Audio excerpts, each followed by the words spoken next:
They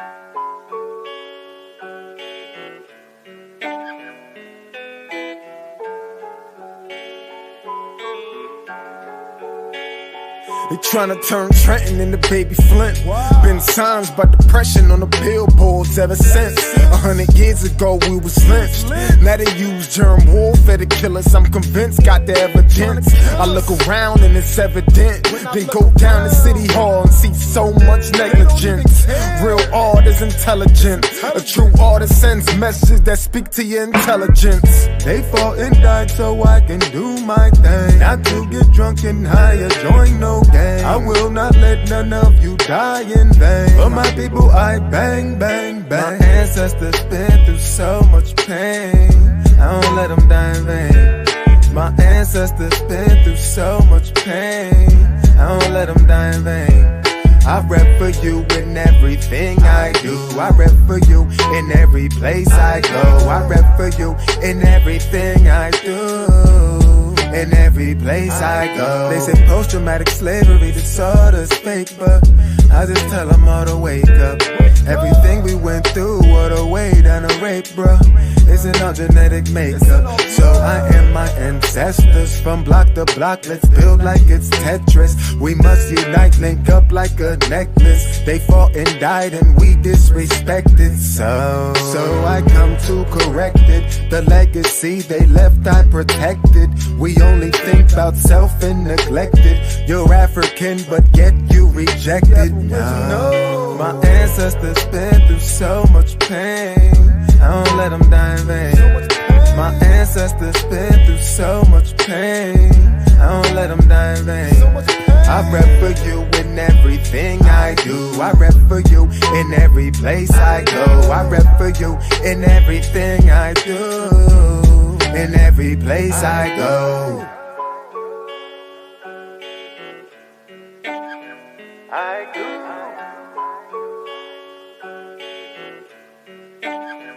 I go.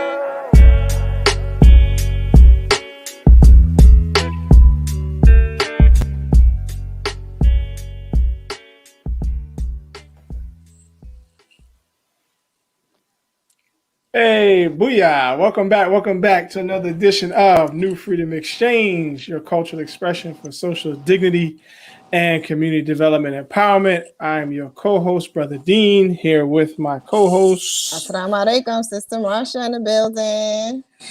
All right. And I did beloved.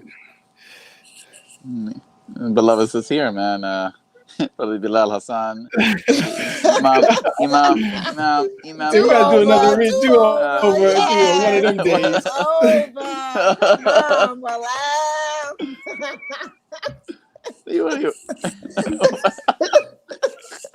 Bloopers.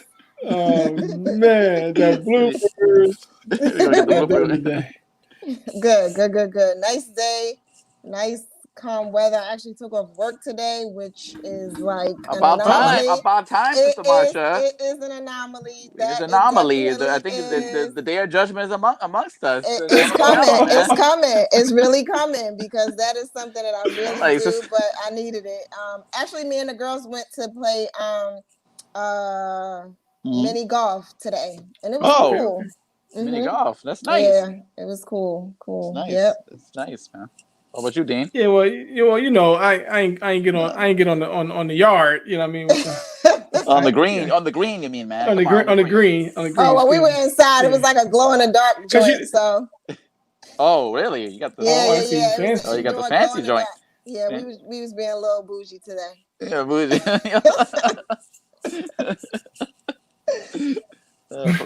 For me, today was. No, I'm doing good. I picked up two books. You know, you ever see those?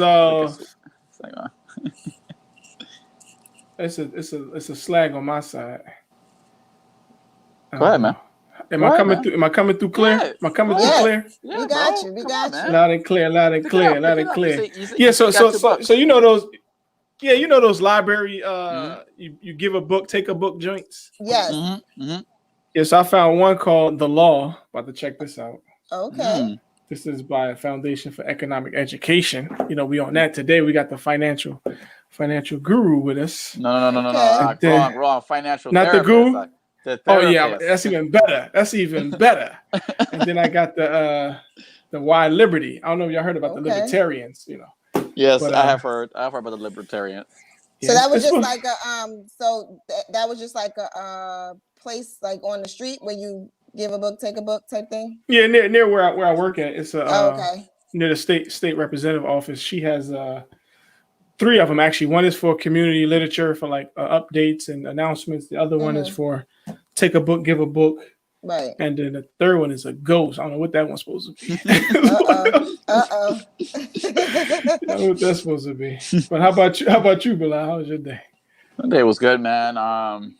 It was a little humid. I don't know. Maybe the difference to me, it was a little humid today than it was yesterday.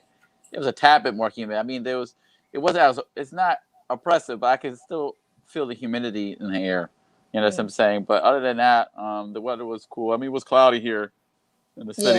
You know what I'm saying? Very limited sun, but I got out there, took care, knocked on a few more doors for the census. Got at least got somebody to actually go through the whole questionnaire with me today. So that was great. You know what I'm saying? So taking the day by the time. The Creator is good. Allah is good. You know what I'm saying? We're blessed to have a great show again. We had a great show last night. That show still buzzing. Still buzzing. That show was excellent. I got the soundtrack on. I was listening to the young Muslima, man. The sister walked the beloved up, man. He was sleeping under the wheel. I'm just saying, the journey to infinity, man. You know what I mean? The president, don't get too caught up in space side. We need you on the earth too, man. So yes, it was a beautiful show. Very exciting. And today we're pleased and blessed to have another phenomenal sister with us, actually, Queen Candace, a good friend of one of our good beloveds, Sister Monica Grant. Nice. On Boss TV. So she was tuned into our show with Monica, actually, and that's how she found out about us. Cool. That's why it's kept. And this is right on time. Before you go into the bio, we just want to tie in. We're closing out the month of New Africa, August. Yes. We've been addressing throughout the month in conjunction with We Buy Black and their webinar series. We've been having several series, and we've been addressing everything from culture, health, and now we're about to get to the home stretch, which is wealth and finance. So this is right on time. Couldn't ask for a better guest to end out the month. So I'm very excited, looking forward to meeting our dear sister and having her share her financial therapy. Is that it, beloved? Financial therapist. Oh, get it man. right. Come on, financial therapist. This is a new age. This is new age, man. We're in a new. This is. Totally people be sleeping. I got to make sure people get it right, sleep. man. Can't sleep. So let's read. Let's go. So, Queen Candace is a self-taught money management specialist from Brooklyn, New York. So shout out to Brooklyn. BK. Okay. Well, shout out to New York City. Well, I'm from Queens. Brooklyn. Brooklyn. Come on, man. We're in Brooklyn now. We're in Brooklyn tonight. You know what I mean? She has a bachelor's in psychology. Growing up, her family wasn't very knowledgeable about finances and passed down quite a few financial generational curses. Remember, Aki, we talked about those generational curses, man. We talked about this putting phone bills in your grandchildren's name. Right. That's right. Messing up their credit early before they even born. Right. So we want to break those. We want to break those curses. In 2015, she found herself in $50,000 debt. $50K. Okay. During her debt payoff journey, she realized a lot of her spending was due to emotional triggers. She used her knowledge of psychology, mental health diagnosis, financial research, along with trial and error to clear her debt.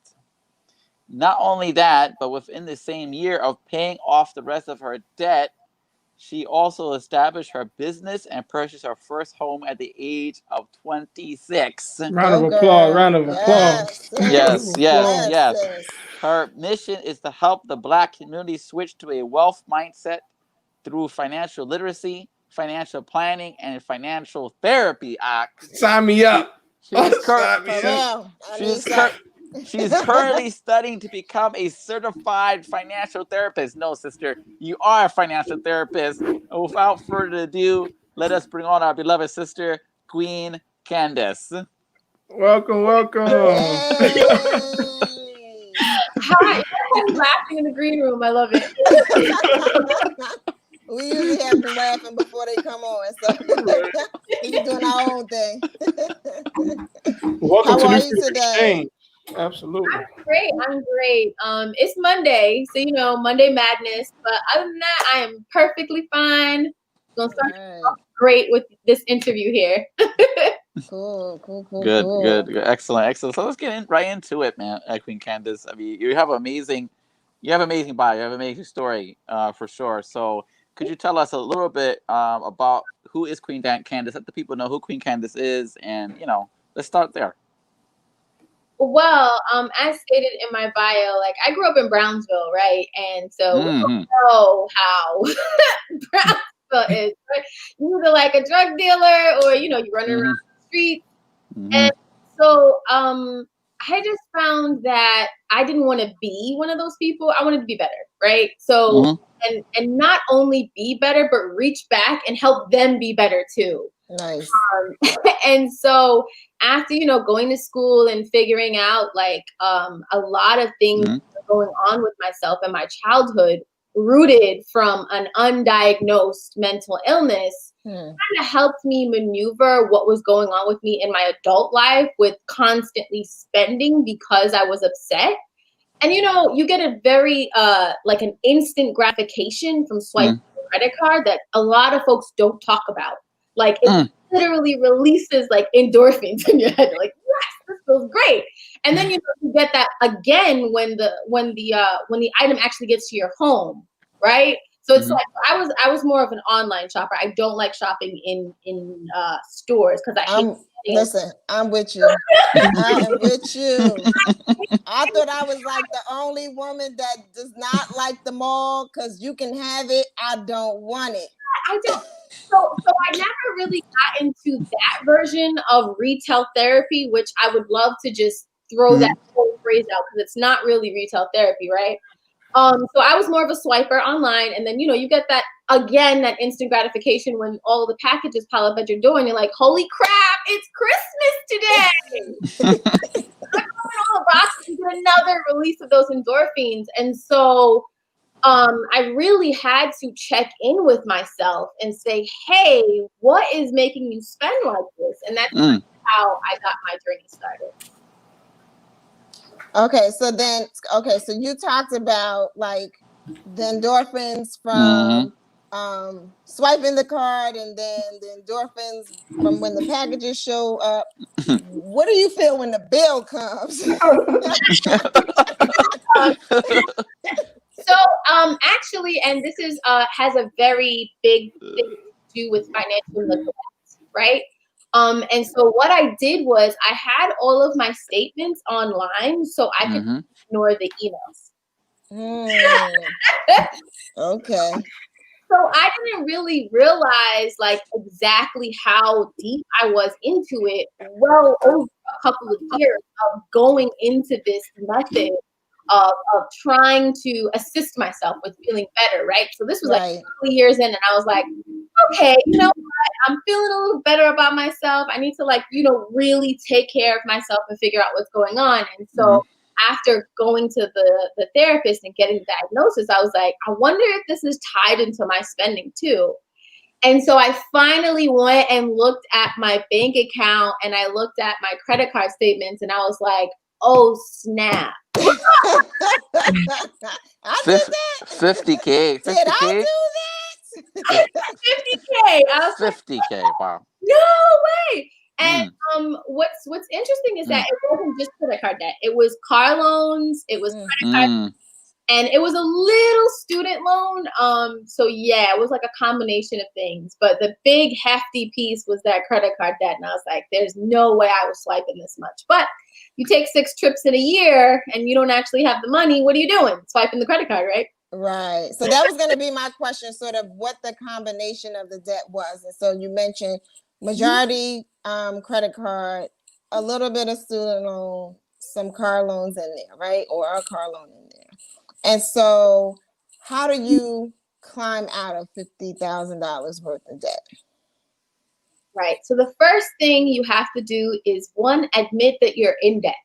A lot of people like to sidestep and say, oh, you know what? I'm just having a little bit of trouble right now. It's not really that serious. No. It's that serious. Even if you're in $1,000 worth of debt, why are you in debt, right? You have to admit that you're in it first, right? And that's a part of anybody's 12-step program, right? Admitting that you got the problem.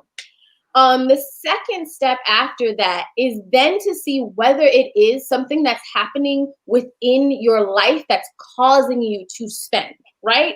Not all the time. It's like, something as simple as, ooh, I like that shirt. It's really cute. Let me get it. Sometimes it's, oh man, I had a very hurtful argument with my mother this morning and I need a pick me up, right? I need retail therapy. So let me go and grab whatever I can, swipe my credit card, run to the mall and get something, right?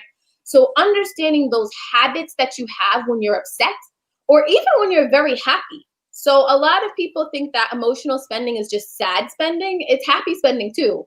So whenever I was happy, I would spend a lot too. Like, ooh, I'm going on a trip. I need an entirely new wardrobe. Of course. Why not? It's unnecessary if you have a whole closet full of clothes, right? I was like, I need new shoes. I need new shirts. I need everything. So checking in with yourself is honestly those first 3 steps, right? Let's check in with the person.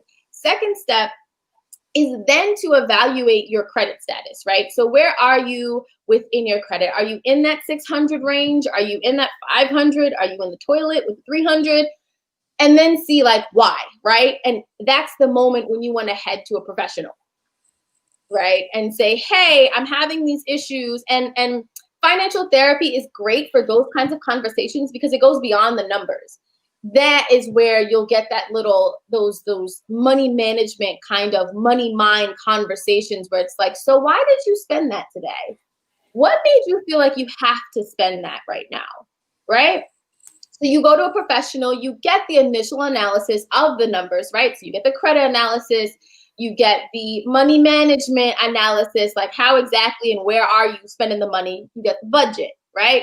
And then you also want to talk to someone about why you're spending the way that you are so that you can make the adjustment for that financial decision-making process. Is it necessary to ask why? Like they say, why ask why when you know? You want to know what's funny is a lot of people don't actually know why they're spending that way. So the probing question is why. That's why a lot of therapists use it because it makes you sit there and first of all, you get really uncomfortable, right? Like, why are you asking me why? I don't know.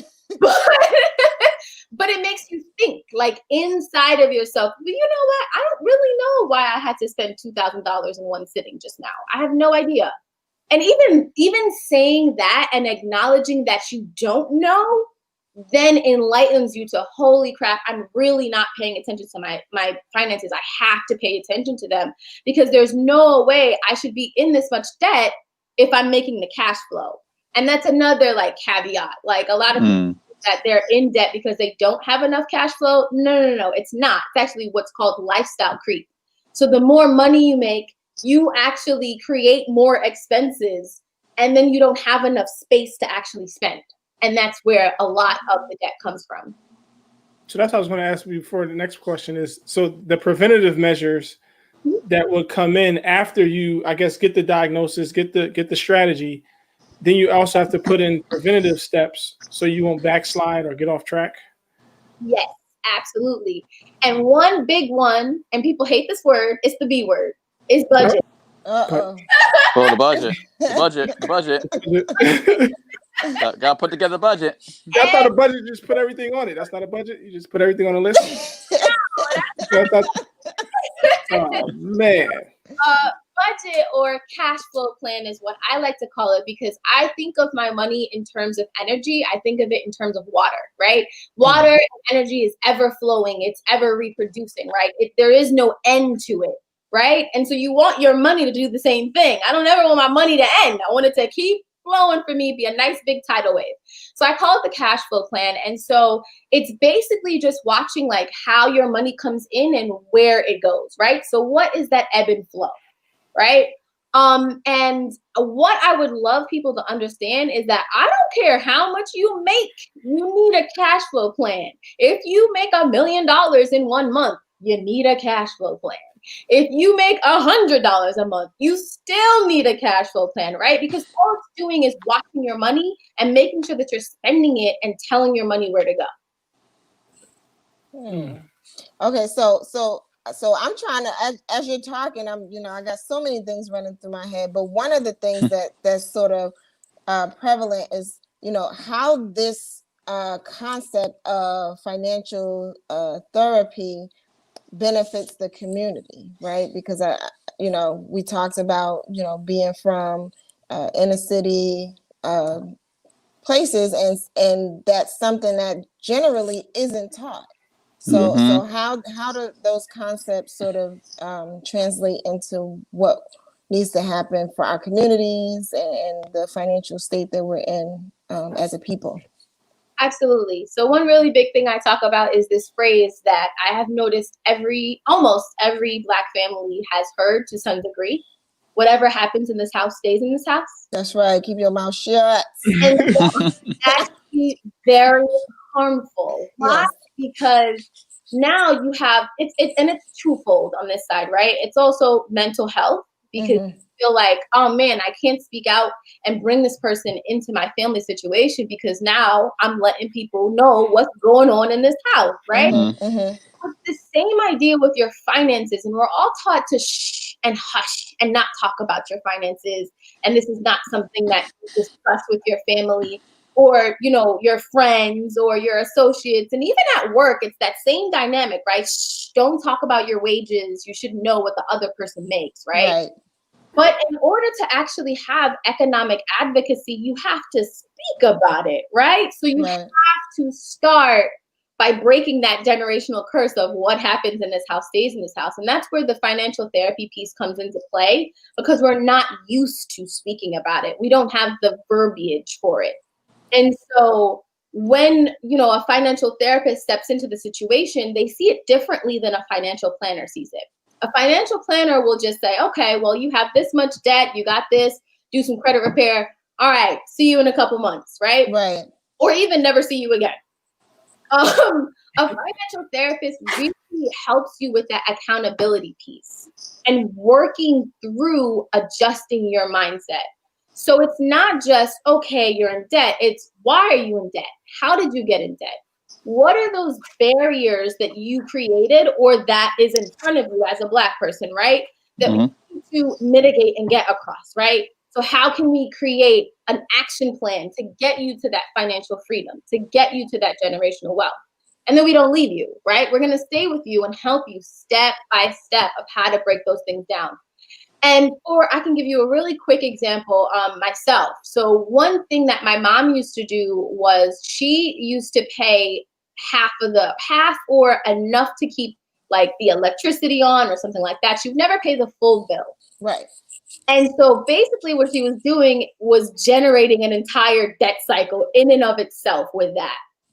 And so in order for me to break that, I had to first say, that is an unhealthy way to deal with finances. And the only way I figured that out is by talking to my friends about it. Okay. So, hey, how does your mom, pay for what's going on over there? Right? So that's where that financial therapy piece comes into for the community. And that's also how we can start talking about how to build wealth. I can't talk to you about building wealth if you're in debt. Because you can't even see that you can be in that place. So we got to get you there first. And so that's how financial therapy assists with the community, with the diaspora at large. So when we talk about debt, and we talk about getting out of debt, are we saying zero debt, or are we saying below 30% usage of your credit? Ooh, I love this.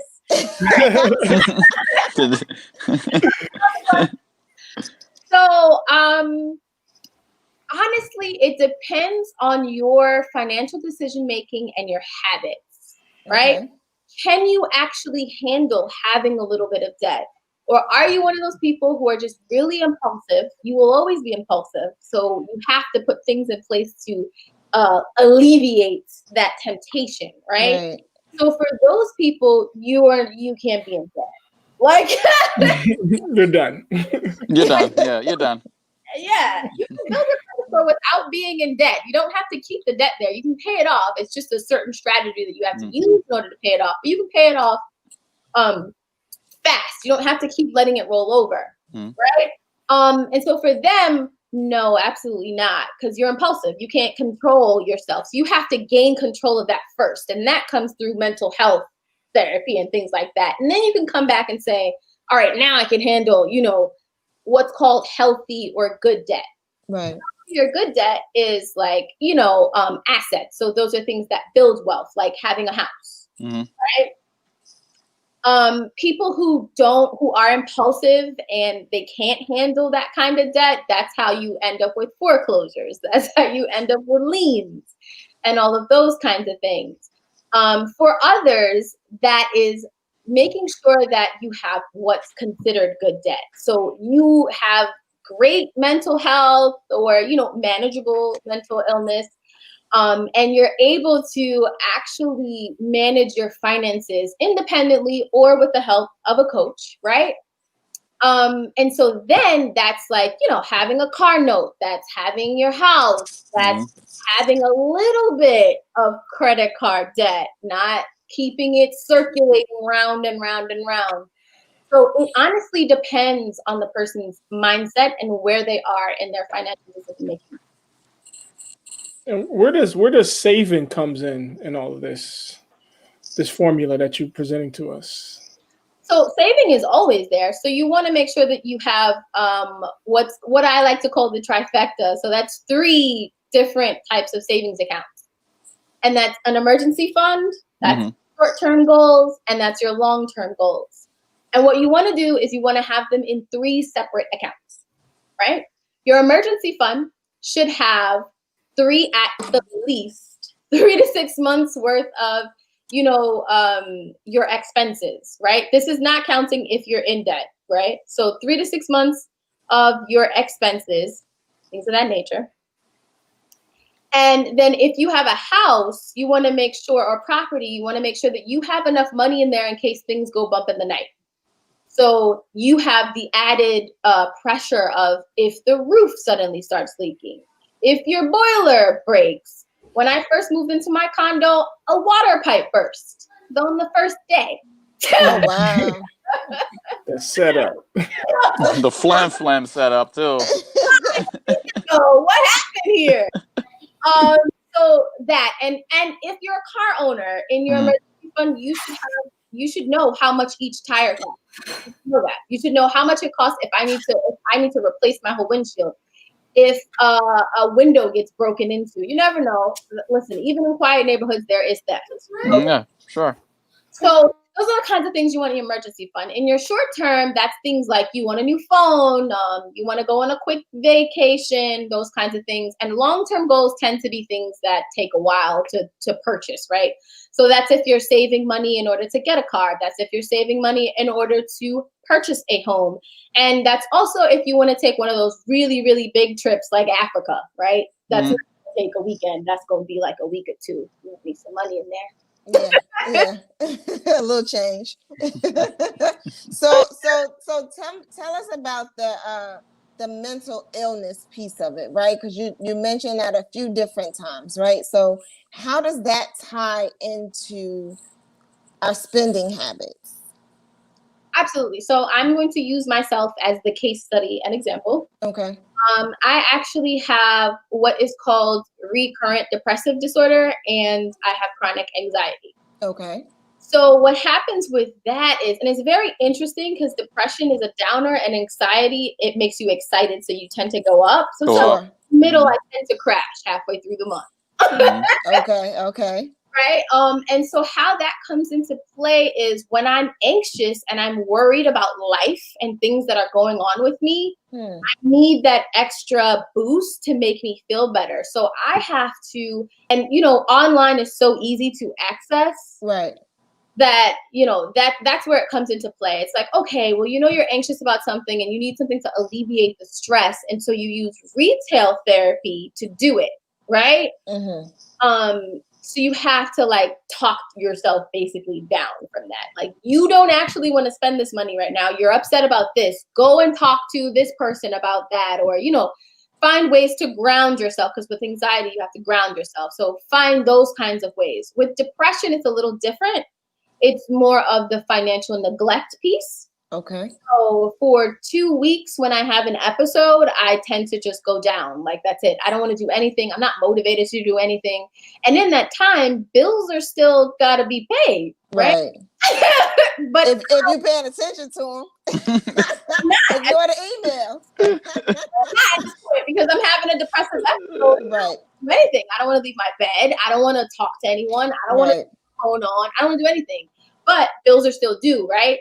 So that's how, like, you can see like where your mental illness starts to affect your finances. Gotcha. So give us some strategies. Give us some strategies that will help to help our listeners to reduce debt, eliminate debt.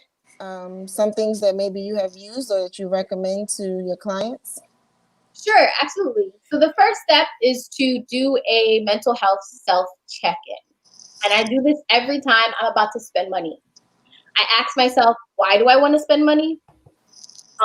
If I was to wait, would I still want to spend this money? And do I really have to spend that much on this? Is there somewhere where I can get this for cheaper? Is there somewhere I can work in a deal or something like that, where it's not going to make as much as an impact on my finances? Now, do you do that with all of your spending? Because I feel like, okay. Every time I'm about to spend, I ask myself those 3 questions. Okay. Every time. Can you run them back again? The 3 questions. Sure. Why are you spending? How much are you spending? And is there a way to like find a deal or get something for cheaper?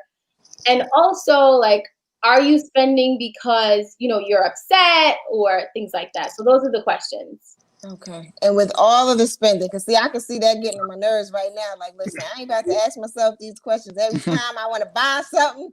You want to know what's funny is if you do it enough, it becomes such a habit, it's bad. Cool. It's just, I run through them so quick now. I can make a financial decision way faster than I used to be able to. Nice. And you know, and I mean, it's not something that you have to do if you're going to buy something for $5, but right. like, you know, a big purchase. Right. So that's the first thing you want to do. The second thing you want to do is, again, if you're in debt and you wanted to get out for however long, realizing that clearly you're not going to do it alone, right? So a lot of, you know, people think of this myth, well, you know, I can do it myself, and whenever I get ready, I'll do it. But if you could have done it, you would have done it already. Right. So admitting that you need help, and that's okay. Not everyone can do it on their own. I had help. I wish I didn't have to do it on my own. That really sucked. Right. Someone to depend on and to help me through the journey, right?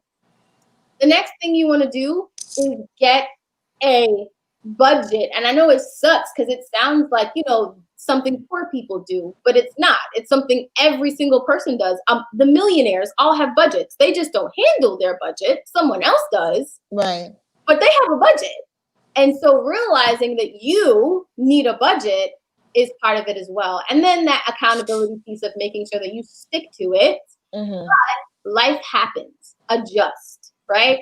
Your budget and your cash flow plan will grow and change and shift along with your lifestyle. What shouldn't happen is that, you know, you try to work in things you don't really need. Right? So your spending column should never be larger than your savings column, right? At some point, you missed that financial mindset adjustment. Right. Way more than your spending. Right. Can you speak on the topic of connecting this financial therapy to marriage, or to those couples who are in a relationship or who are in marriage, how important it is for generational wealth, and how to establish that within the marriage? What does that look like in your opinion? I I love you guys. You guys actually.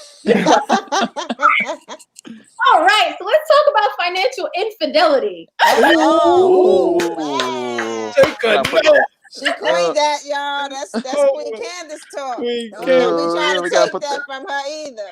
Financial infidelity. Oh, man.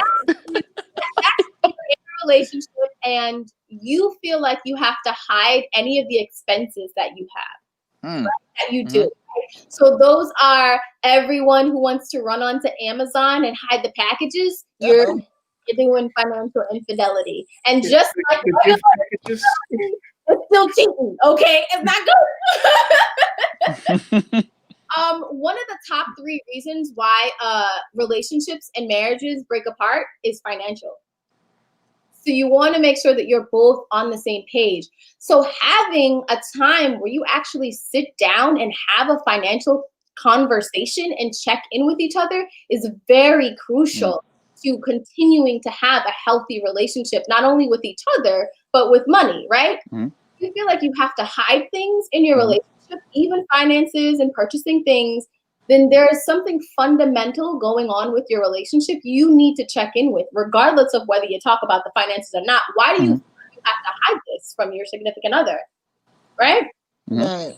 So that's the financial infidelity. So you want to make sure you guys choose a day. So like even me, I'm single, but when I was in a relationship, that's what I would do. Like we would sit down and talk about finances on the day that I like to pay my bills. Mm-hmm. That's another thing that I did just to keep myself from the financial neglect piece was I was like Thursday or Friday. It depended on when I had my job and my payday was, right? So when payday was, I would sit down and pay my bills, right?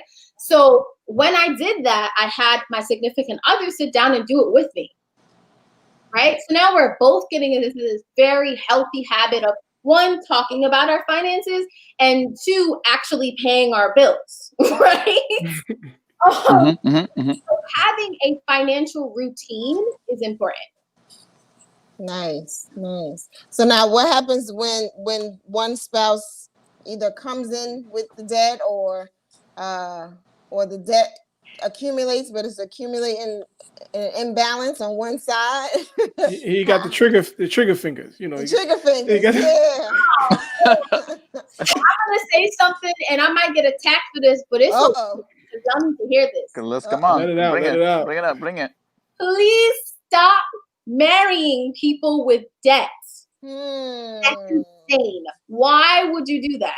If you know, and this is statistical, right? This is not something made up. You can literally Google it. What the top 3 reasons why divorces occur is financial. And part of that is because you come into the situation feeling like, 1, the person without the debt feels obligated to now have to pay your debt. Right. You got this debt without me, so why do I have to pay? Sure,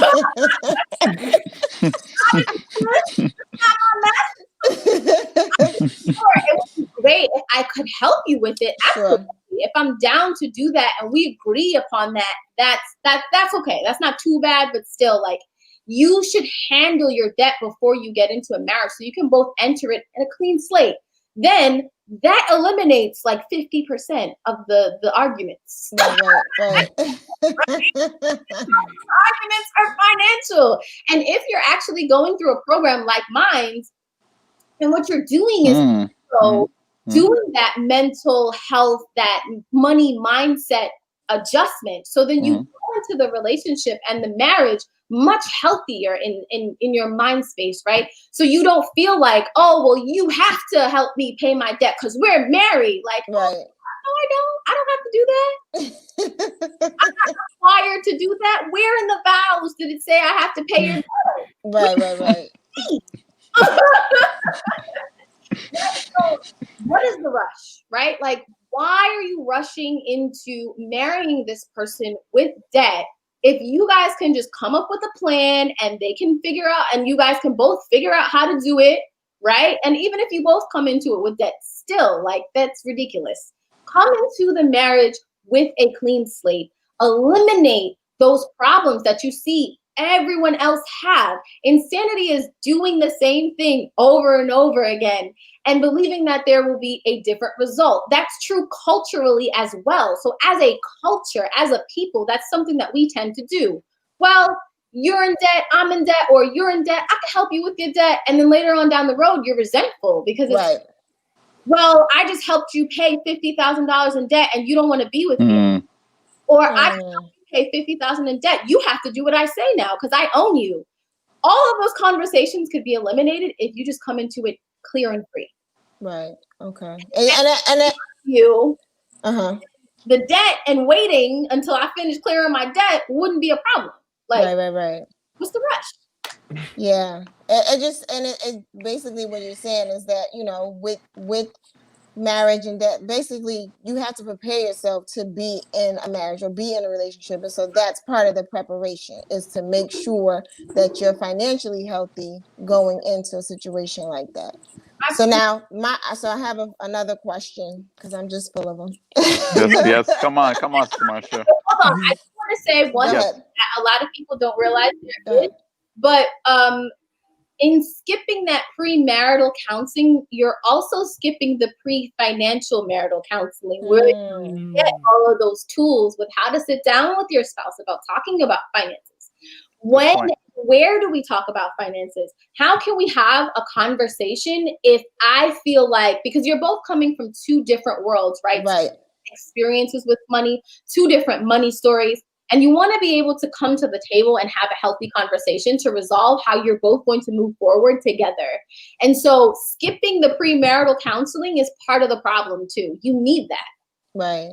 Yeah. Now, and I like the fact that you just use the term financial story, right? A money story, right? That because that's not something that at least I grew up with. You know, I didn't grow up with that sort of idea of you have a money story, and your money story affects how you spend and save and do what you do.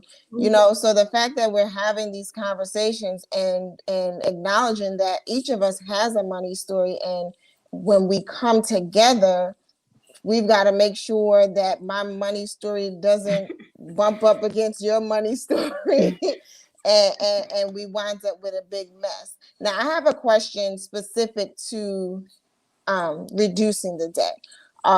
Is it a good idea to start with the high interest pieces of your debt and pay those down? And you know, what are the strategies? How do we do that? What did you do? Sure. So in terms of that, I kind of organized them. So I started off with the high interest but low balance, because those are the easiest ones to get rid of, right? So if you like I have a client who had like a $200 debt. I'm like, come on, pay it, just pay it, stop playing, right? So that's what you want to do first. High interest, because you don't want it to keep rolling over and accruing a higher amount. But you want to do the lowest ones, and it just gives you a really good motivation boost. Like, yes, I did that, right? Right. And so after that, then you want to handle the low interest with the low balance, and then go from there. And then you start off with the high ones, but you put them in like sequential order. And once you have them actually mapped out on like a spreadsheet, you know exactly, okay, this is the priority. Okay, we're tackling this one next. Okay, this one next, right? And so with each balance, you want to make a plan for it. All right, $200 a month, $400 a month, however your actual budget can handle. And so with that, would you say that you would, because I've always been taught that you would pay, obviously you're trying to pay more than whatever the minimum is. Yes. But then if you're saying, well, there's one that we're sort of focusing on right now, am I paying the minimum on all the others and sort of like really honing in on that one? Or am I just going above the minimum for all of them and sort of wheedling them down all at the same time? Sure. So generically, you want to make sure that you are paying a little bit more on any of those other ones. And I suggest like at least $10 over the minimum and really focusing the rest of the money on that. But this is why all of my debt payoff plans are personalized. None of them are the same, and they're not going to look the same. Why? Because your mind is different, because your financial situation is different, because the pressures around you are all different. And so I don't want to say, yeah, definitely do that. But like, you're in a marriage and your husband is like, nah, but I told you to do this. Right. Like Candace said. He gonna be like, I'm coming to Brooklyn. Oh, wait, hold up. So, yeah, definitely. You want to make sure that it makes sense for your budget. And so that's why I make them all personal. Okay. Cool. Yeah, I'm checking out the Instagram, man. Your Instagram is on fire right now. It's really very informative, very insightful. What is the Queen Blueprint? Before we do that, I got to share this quote. I saw this on your page. It says, financial trauma leads to financial avoidance and ultimately death. Debt. Yeah. So what is financial trauma? So financial trauma is when you're going through a situation that deeply impacts your finances. And so what it does is kind of creates financial PTSD, right? And a really good example of it is getting your car repoed. That's financially traumatic, right? So you're in your house, you're doing your thing. All right, I'm about to go to work. There's no car. So now you're panicking, you're freaking out, because the first thing you're going to think is, oh my God, it got stolen. Right. Now you're checking all the locks and things like that. And so that whole entire process now becomes a financial flashpoint. It's something that you think back to every time you recall having a car. That repo is somewhere in the back of your mind, and that's financial trauma, right? Wow. That's deep. That's deep. I didn't think about it like that. That's deep. That's real deep. So the Queen Blueprint, how can we get down on that? Like, what we got to do? What we got to do? Yeah. Got to get straight there. I just wanted to say one last thing that Imam, am I saying it right? Imam, how do you say your name? Bilal. Yes. Okay. I just want to say a little piece of, because I missed half of your question. You were asking about generational wealth as well. So I don't want to miss that. Yes. Please. Can you please talk to that? So how to build generational wealth and do it for the culture and alleviate and lift us out of this generational poverty has a lot to do with, one, not being scared of life insurance. Okay. You can actually use life insurance while you're alive. It's called whole life with cash value. Yes. And you can actually dip into there tax-free in order to purchase a house, right? So you want to have whole life with that cash value. And why you don't want to have term is because we're all living much longer. So you're going to sit there and you're going to pay into it for however many years, and then you're going to live past your term life policy and it will have been for nothing. So let's not do that anymore. Whole life. And even if you can't afford the whole life with the cash value, at least get one of the lower ones. So that's a part of building generational wealth. Another one is purchasing property, right? Real estate is my favorite thing to talk about. So one way. And building a business, that's generational wealth. Why? Because if you create a profitable and successful business, you can pass that down through generations. So yes, those are like the 3 top ones to creating generational wealth. And back to your question, Gene. No. It all ties in, because I mean, the whole thing is, okay, if you have a blueprint and it could get us generational wealth, it can get us out of debt, it can get us to revitalize our community, not just in the physical appearance, but also psychologically and therapeutically. We want community development through empowerment, and this is part of what this platform is about. So please talk to us, Candace, about this blueprint. How can people get down with the blueprint? Absolutely. So you guys can get down with the blueprint by going to thequeenblueprint.com or following me on Instagram and Facebook at The Queen Blueprint. I am open to answering your questions. If you feel like, I don't know if I really want this, you can always ask me questions. I'm fine responding and answering. Nice. So yeah, and the blueprint is a complete and total financial overview. So it goes over your money mind, it goes over your financial goals. You get a very comprehensive credit analysis from my credit repair specialist. Shout out to FICO Finesse. And the cash flow plan as well, and a bunch of other like really dope resources. But yes, so that essentially is the blueprint. And then what we also do is I have an entire team of Black financial specialists, right? So that's your tax preparer, that's your business accountant, that's your credit repair specialist, funding group, a mortgage banker that can do loans in all 50 states. So I have everyone you essentially need, a life insurance agent, retirement plan, he does that. So if you need anything financial, I'm the person to see.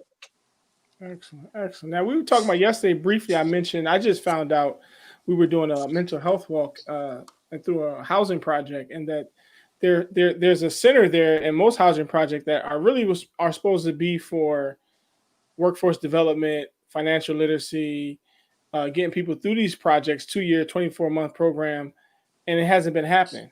Have you ever come across that in your studies or in your financial journey? Yeah, because you know what happens is they're lacking the financial therapy part. You can teach people all you want, but if they're not ready to accept and receive the information and actually utilize it, it's for nothing. Like, you're literally wasting your time.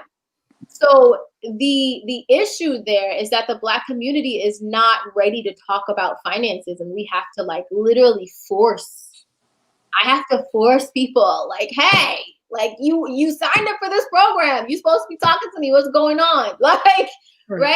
So that's why we need the financial therapy, because as a culture, we're just so like finances are so taboo that we cringe and we don't want to deal with it. And that's that financial neglect that I keep talking about. So the reason why these programs aren't prospering is because they don't have someone to come in and speak that way. And they also don't have people that look like them speaking to them. Oh, right? That's another problem. Yeah, that's a problem. That's a big problem, you know, and it's I think it's also tied to, you say we're not ready, you know, or, you know, I think that's, you know, tied to, again, the PTSD, the post-traumatic slave disorder, you know, and the years of systematic oppression and racism that has been plaguing our communities for a long time. And here at this platform, we always talk about this new freedom.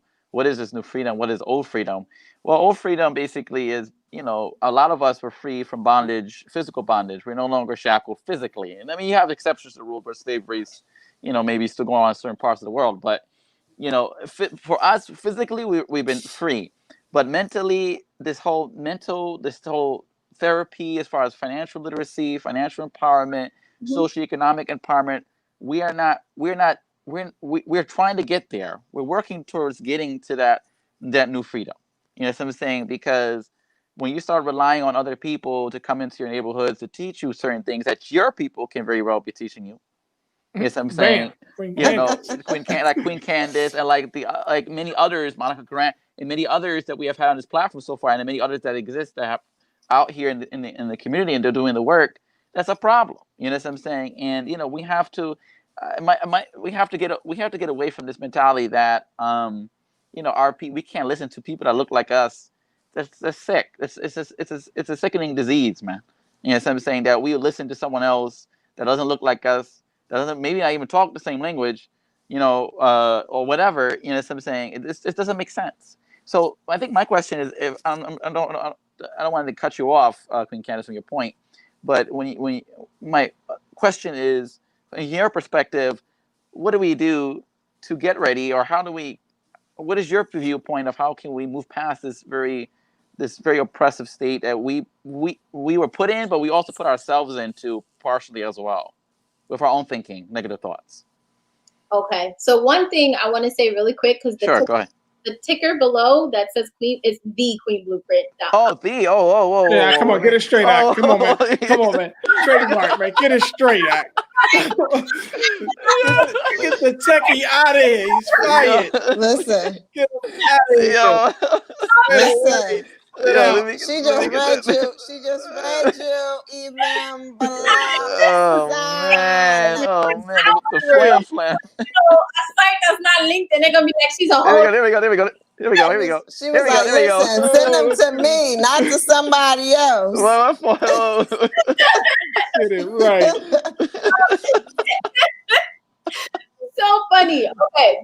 So to your point, you're doing the work, right? So you're presenting your following with someone knowledgeable who can actually assist them. And that's something that literally was not happening about 2 years ago. Because when I first came on the scene 2 years ago, it was so hard to like get people to say, yeah, hey, we need you to be a financial speaker and come talk.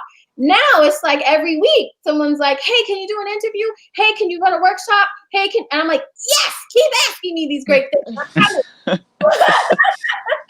So that's a big part of it, right? And also, you know, sending them to people that look like them. Yes, you may have a tax preparer that's, you know, of a different race, but why? You have someone right here who can point you to someone like them. And like I said, representation is important. So the more that they actually see people who look like them, who can help them with the things that they need help with, you will slowly, especially with media, and if anyone's taught me this, is Monica. That's right. Especially with media, that's like the slow seeping kind of message, slowly integrating into their minds, and that's healthy, that's important, and keep doing it because this work is amazing. So yes, that's basically it. Just keep presenting them with people who can assist them. Well, and like demystifying the whole financial situation, right? Because like there's stigma around, you know, finance, credit, debt, just in general. And then like we were talking about the same community we were walking in. I mean, we saw like the what's the baseball player Ken Griffey Jr.'s was this out there on the trash. Saw a big screen TV. Like, so it's like, okay, on one end, you know, we're not getting a financial education. We're in a state of poverty. We're in someone else's housing, and then we're spending money, just like you said, just to alleviate some neglect or some issues that we're not addressing. So, right on. Yes, absolutely. That's a part of presenting the community with specialists that look like them, with specialists who can help them that look like them, right? That's a part of it as well. So even saying, if you get, you know of that program and you're like, hey, I think a better fit would be if you talk to this financial specialist called Queen Candace. I think she's really dope. She can really help you guys. You know what I'm saying? Start plugging us in.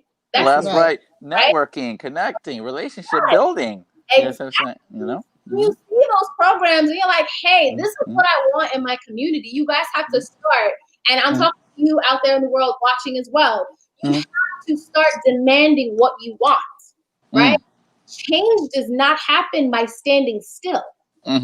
Yes, you are complaining. Yes, you are upset. But are you really making changes? Are you really saying, this is great that you guys have a financial literacy program, but for the last 3 years, all that's happened is people have gotten deeper into debt.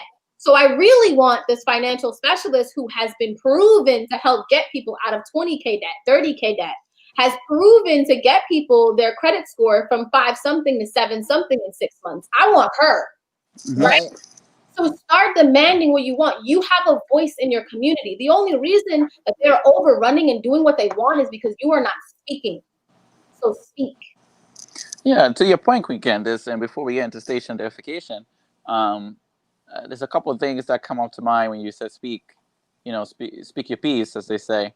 But there's a couple of things. One, we always like to draw from the sacred texts. You know, on this platform, from the sacred texts, and there's a couple of texts that stand out in this conversation, and one stands out to your point in reference to when you're seeing a wrong, when you're noticing a wrong. There's strategies to address the wrong, according to the sacred text. The sacred text says that one, you either change it by speaking out against it, which is your voice, using your speech, your tongue. You know what I'm saying? Or you can use your hands. You know what I'm saying, to change the situation. Or you can use both your hands and your speech. And the last one they say in the sacred text is to dislike the condition in your heart. You know, just have a disliking for it in your heart, that you don't want to keep going this way, but you may not have the means to do X, Y, and Z before. And then the other sacred text is that they say of the Satan or the devil. They say of that mindset is that he threatens you with poverty. And in one translation, you could say financial poverty too, physical poverty. But there's this thing of extremes. You know when people say you go to the far right or to the far left, when the pendulum swings to the far right or to the far left, there's no balance. So we're supposed to be a balance to live a good human life. And in my opinion, live a good human life is to live a balanced life. Not because the Creator doesn't like people who throw away money, what they call spendthrifts. They call them spendthrifts. Throw away money and you just throw it away. As soon as you get it, you just throw it away. You know what I'm saying? It don't mean nothing to you because you have no sense of value for it. You know what I'm saying? And you don't see it as a means to get you from A to B or to C. You know what I'm saying? So I just want to put that, that commentary on it because I think it's key, that we think about it that way too, a little bit. Absolutely. And I just want to add on to, if you're going to use your hands, could you use them to vote? Because listen, so yes, that's part of it. Yes, change also happens on the governmental level. Okay, and a big reason why we are not getting the resources that we want is one, because we're not actually, trusting the census. Guys, the census is not against you. I promise they're not trying to steal your information. If they wanted to steal your information, they could get it from your phone. Exactly. Please. Do the census. That is what actually dictates what resources and how many resources get to you and your community. As well as voting on a local level. Presidents are great, but they actually don't do the work. Yes, the local politicians do the work. So pay attention to who you're actually in those positions. Okay, so use your hands for voting, please. Thank you. And she approves this message. All right. Okay, now. Do we need to do station identification? Of course we do, man. You're not listening to New Freedom Exchange, watching live and direct here on Facebook. If you like this content, please like this page, share this content right now to your beautiful family and friends. Also streaming on YouTube, New Freedom Exchange. So like and subscribe to our YouTube channel, which is New Freedom Exchange. Also on Instagram, New Freedom Exchange as well. And one quick plug-in, since we're talking about financial empowerment, financial literacy, and of these things of nature. I think it's important that we highlight some of the existing programs. We Buy Black was a great program started by a good friend, a good brother that we know of. That we know personally. I know personally, he knows it personally. Sharif Abdul Malik, Howard University graduate, who has taken on the mantle of establishing a platform that is for us, by us, and it hosts a bunch of entrepreneurs that's on it. It's like the Black Amazon, even better. It's going to even get better and bigger and better. So we just want to give him a shout out as they wind down for their New Africa August free webinar program, which kind of covered also the same this topic today with other people. So there's other valuable information that's out there and it's being offered to you for free. You know what I'm saying? Please take advantage of those opportunities and those resources as they come about, and let's all stay connected. All you got to do is pay attention. That's right, paying attention. Yeah, no, I was about to be in my feelings because Imam Bilal kind of rushed through the little Howard University, and I wanted you to just linger down. We got the HU on the scene. I felt like you should have just, kind of smoothed that thing out, but that's okay. I still love you. If it was his school, LU is over. Yes. That thing would have been like 5 minutes.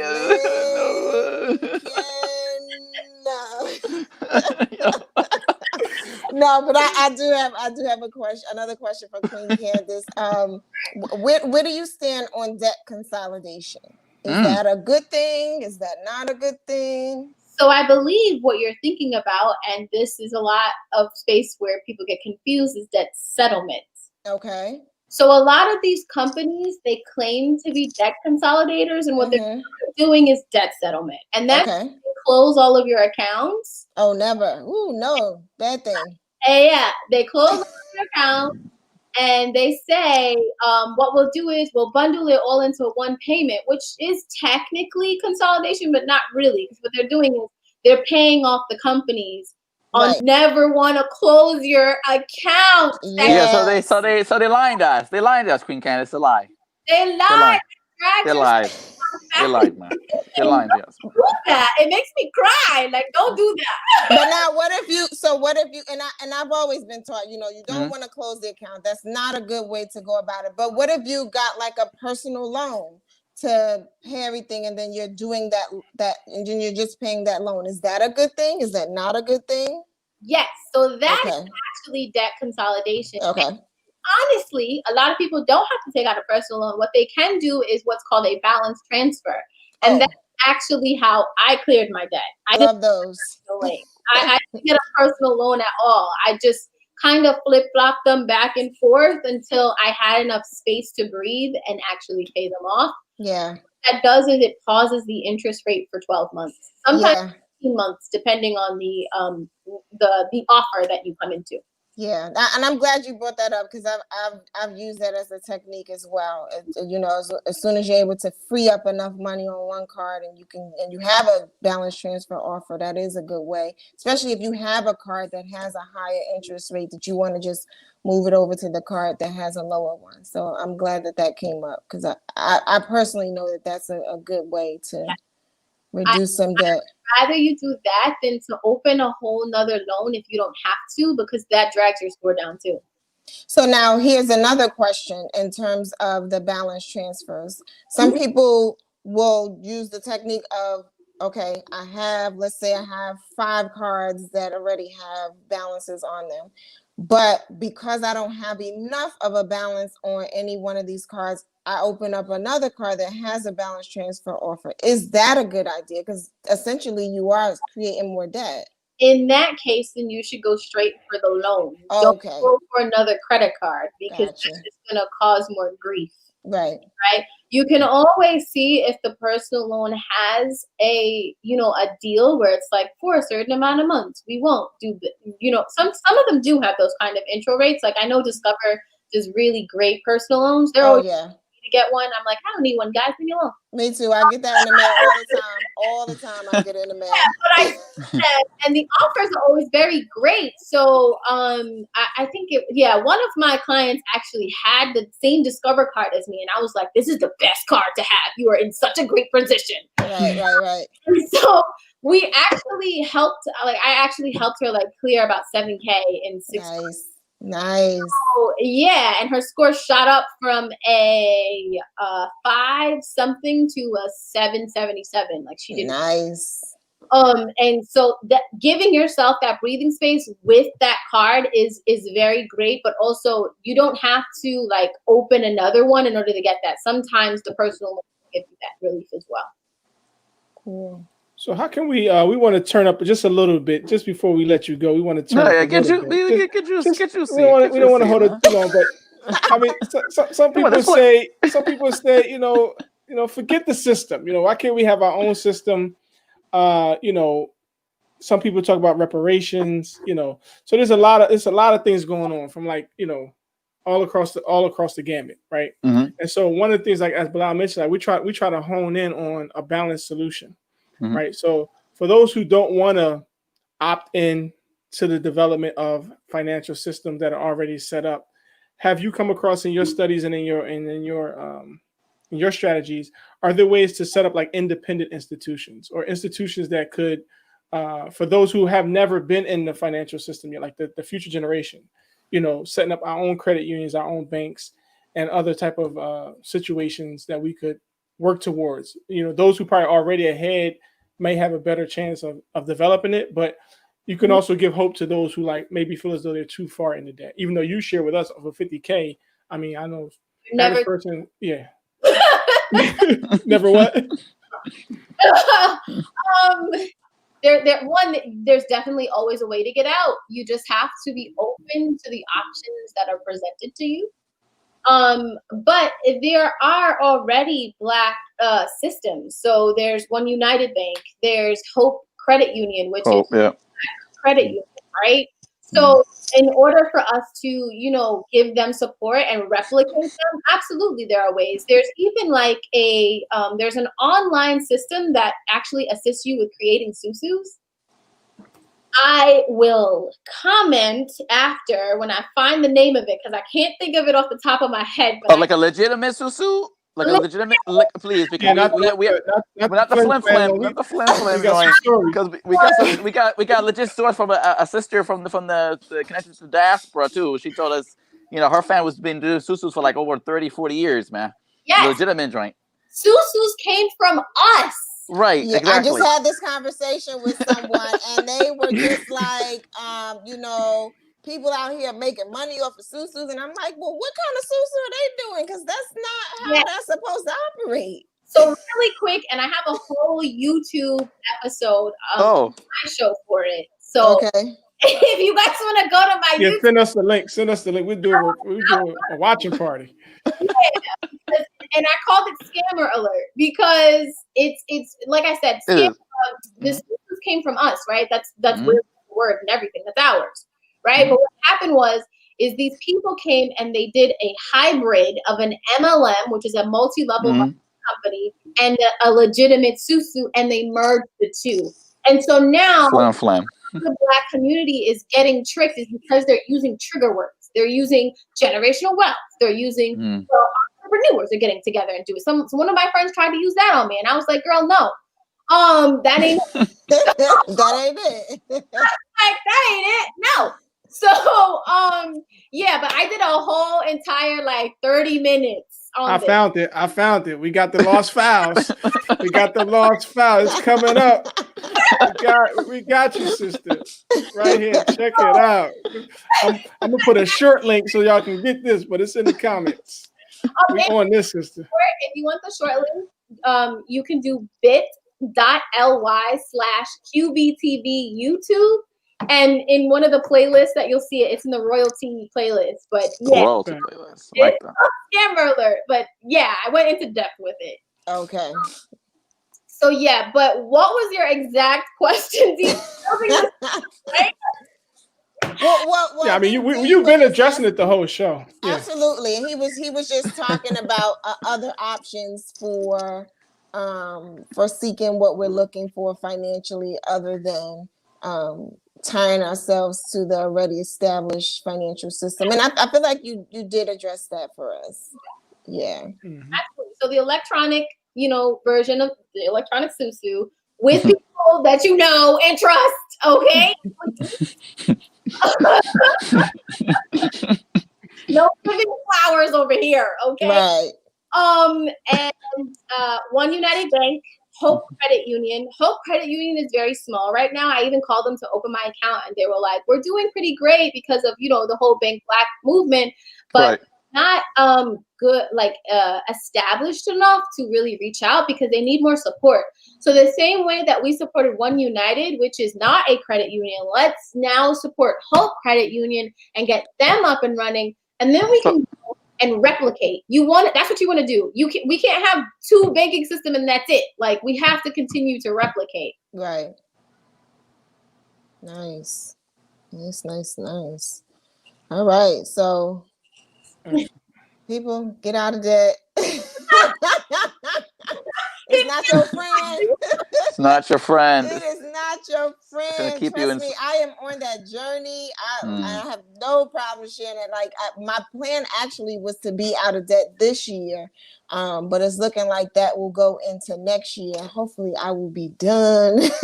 And you know what? I'm one of those people, like, I feel like I can have the less than 30% carrying that kind of thing. But like, as you said, life does happen. And so I feel like sometimes for those of us who can manage it, you do have to give yourself a little grace, especially when life happens.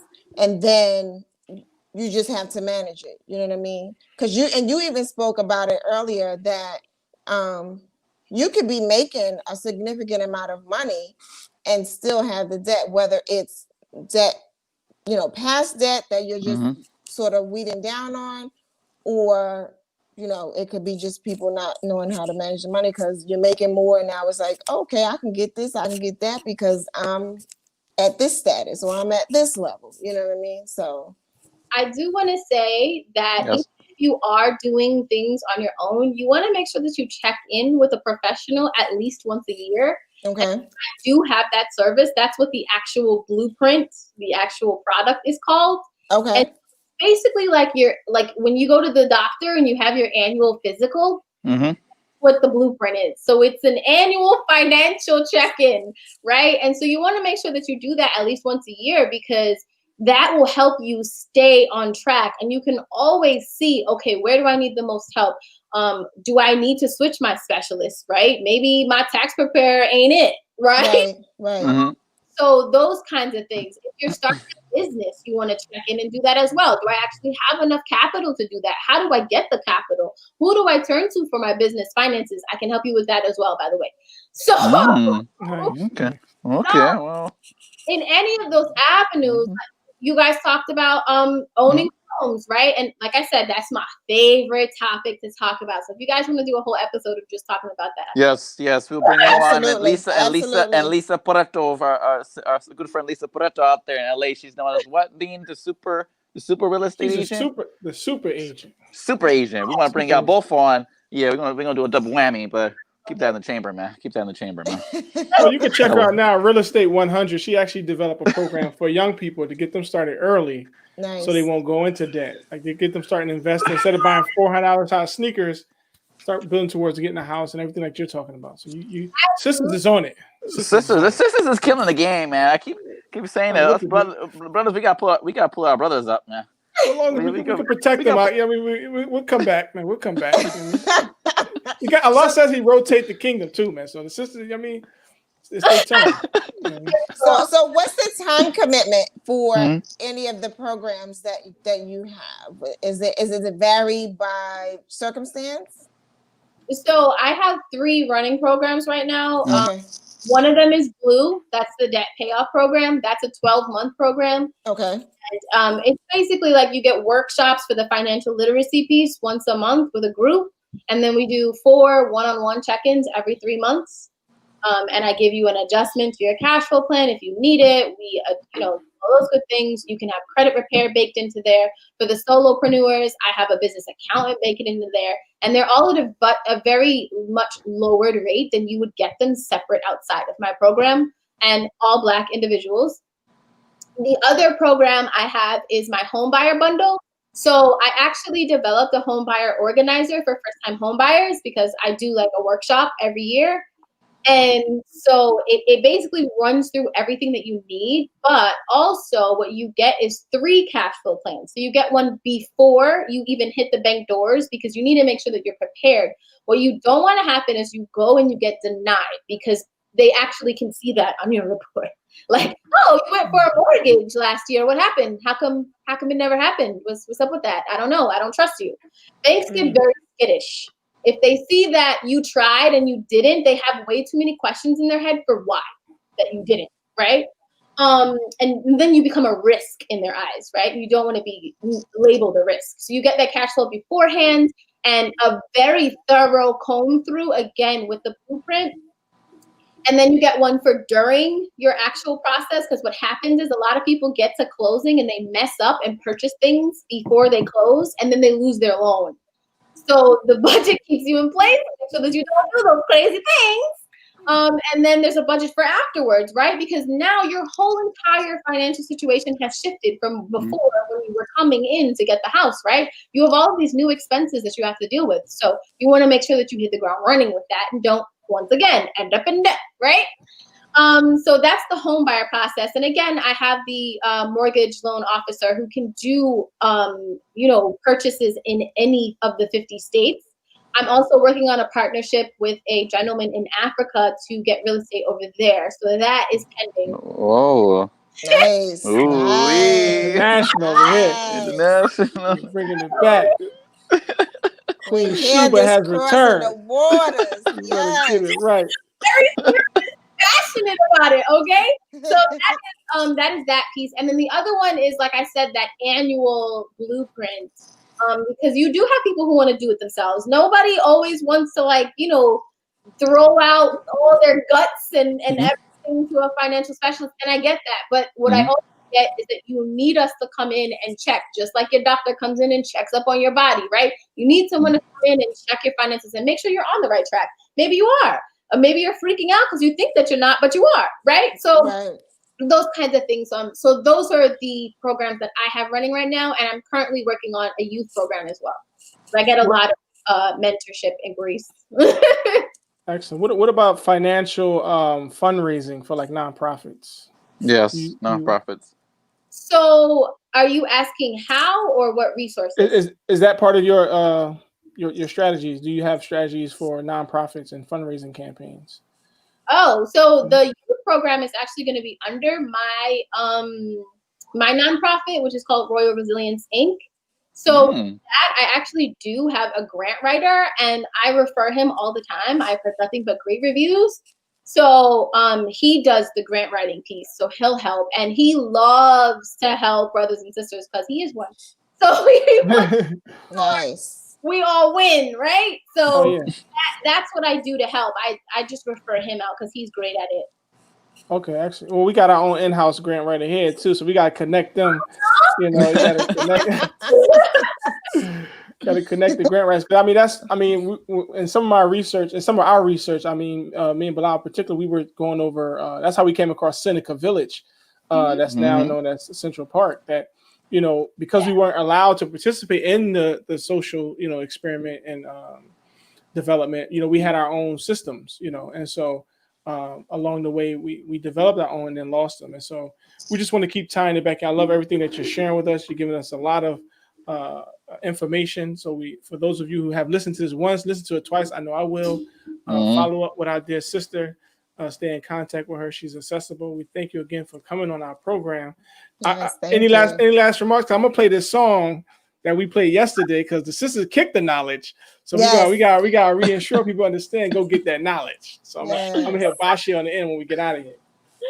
So my last words are just, you know what, we got to do better, and so hey boo. We have to do better in our communities and lift one another up. So if anything that you heard today resonates with you, and you know it even motivates you to take a baby step, go for it, because you can't get to where you need to be if you don't at least make the attempt or make the effort to move past your current situation. So I hope that you all are inspired by the sister today. Just to do that much more to get us in a better position as a people. Wow. Ma'am, how you feeling, champ? How you feeling? Feeling good, man. I'm feeling good. You know, I just think that, again, we're living in.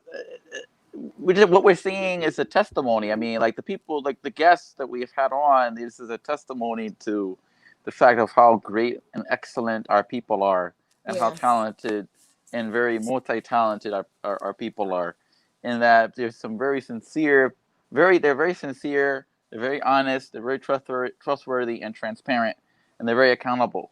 You understand what I'm saying? And this is the keys to building the Jamaat. The Jamaat means community in English. The building a community, you know, you need people. You need people from all walks, economics. You got the social economics. You know, combining the social aspect, the cultural empowerment, the education piece, all these components. The governance. You know what I'm saying? You know, get out there and vote. Participate. You know, and participate in the governance. You know what I'm saying? Exercising those rights that we have. So I just think that we have a lot. I always say this: we have a lot ways to go, you know. But you know, it's a step-by-step process. You know what I'm saying? Because again, you know, for a lot of us, we're behind the 8 ball. We're working behind the 8 ball, and in order to get you know from behind the 8 ball, you got to play pool. You know what I'm saying? You know, you got to play pool / chess. You know, so the guys, these other people are not playing checkers; they're playing chess. You have to wise up. You have to utilize the resource. We have to stick together, tighten the ranks. You know what I'm saying? Tighten the ranks in our communities. You know what I'm saying? and we can't let people fall through the gaps no more. We have to help each other up. We have to build each other up as this show demonstrates, our shows all demonstrate that we have to build each other up, tighten our ranks, you know what I'm saying, and pull our resources together. And then we'll be heading in the right direction. Excellent. So Candace, Queen Candace, we give you the last word for our show, for our guests. Yeah, we want to honor you. Yes, ma'am. You closing us out. We've been going on a whole month. We've been trying to focus on how we want to plan our future. And this seems to be the last piece of our collective, right? Because everybody talk about how the black dollar doesn't stay in the community more than six hours, right? So that's all in connection to what you're saying, you know, and all the debt, poverty. Debt is really slavery, right? So we're regenerating things like you're saying that's counterproductive, counterintuitive. When we have people like yourselves and your team that have strategies and programs and evidence to get us through what we got to get through. So we want you to close us out of our last show of the month before we go into next month, where we're actually going to present the plan. We already starting off with the Clean Blueprint plan, part of the New Freedom Plan, and just keep building it on out. Yes, absolutely. So in regards to the nonprofit, I do want you guys to look into community land trusts, because nonprofits can actually own not only buildings, but they can own land as well. So you want to look into that. So you got to look into that. Yes, thank you. As well, because a Brooklyn council member told me about it. So definitely want to look into that. But as far as closing out the show, I just want to let everyone know that finances go beyond just the money, right? It's not only about the money, it's also about your mind and your mindset and how you are doing with your mental health. Not mental illness, because not everyone is mentally ill. Your mental health. So make sure that you're checking in with that as well, because that will in turn be the domino effect to help you with your finances.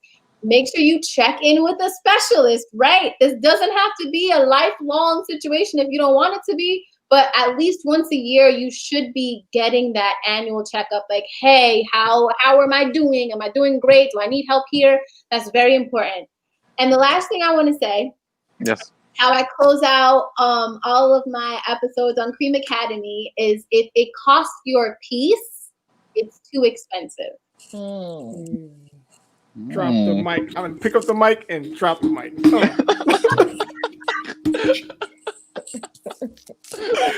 Until next time, this is New Freedom Exchange, your cultural expression for social dignity and community development and empowerment. We were blessed to have our dear sister, Queen Candace. Check her out at thequeenblueprint.com. Don't forget that queenblueprint.com. Yeah, we made it right. We made it right. we made it right.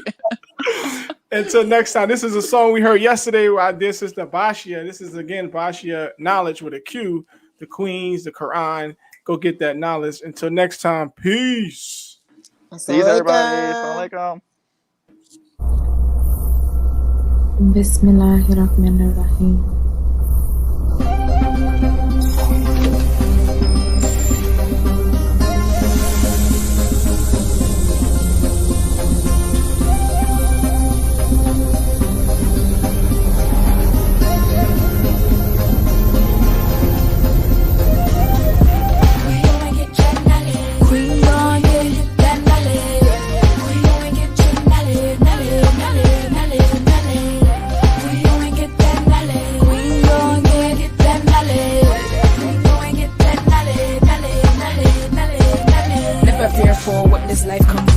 Never fearful if this life gon' change her. I'ma tell you the truth, yeah, we all disappearer. I'ma tell the youth not be and despairer.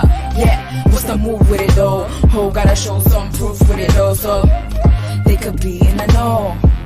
Go be that glow. Why be we queen come true grow? Why be we queen come true grow? You know that the truth has been here. Don't worry about them, this for your soul. Study to make them intentions clear. Bust true queens, break the molds, grow in pains and shed all them tears. Clean in pains, heavy flow. Levels of this, hand them tears. I'm on point, stay on my toes. Still be kind to all these foes. Got no time, my soul got go.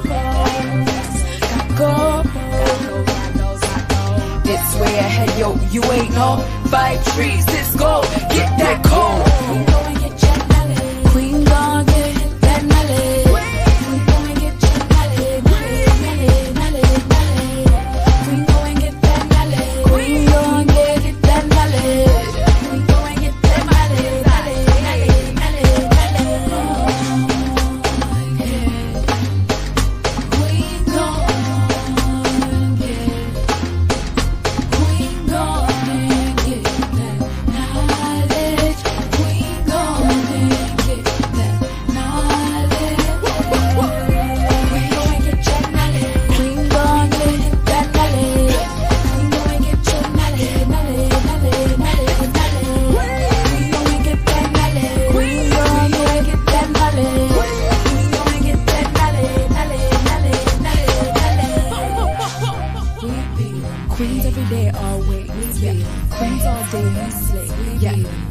day, always. Yeah, queens all day we slay. Yeah, queens every day, always. Yeah, queens all day we slay.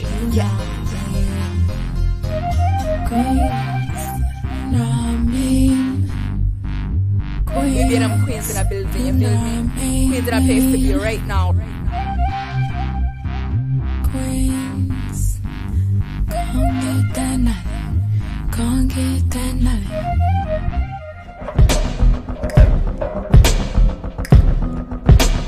You say that you a queen, but really do you research?